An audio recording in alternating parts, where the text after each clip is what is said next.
The entire last chapter was concerned with strings, so let's start with strings and talk about how to turn a string into an array. Suppose we've got a string of words separated by some standard separator, such as a space,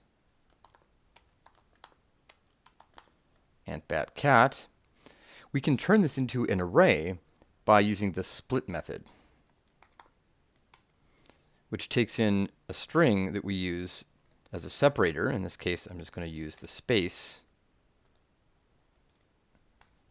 and the result looks like this. So this is an array of 3 elements: ant, bat, cat. Split is really useful. It's the kind of thing that is commonly used when processing text. It's extremely common in things like web development and shell scripting. So let's take a look at some other ways of splitting. We can split on other strings. Suppose that we have comma delimited text like this.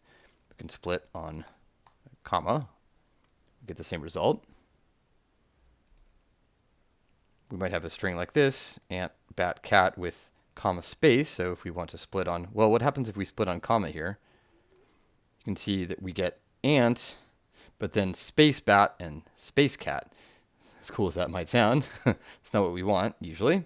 So let's put in a comma space, and we get the same thing we got before. We can see that split splits on arbitrary strings. So one final example. Suppose we say hey, where these things are separated by the string hey.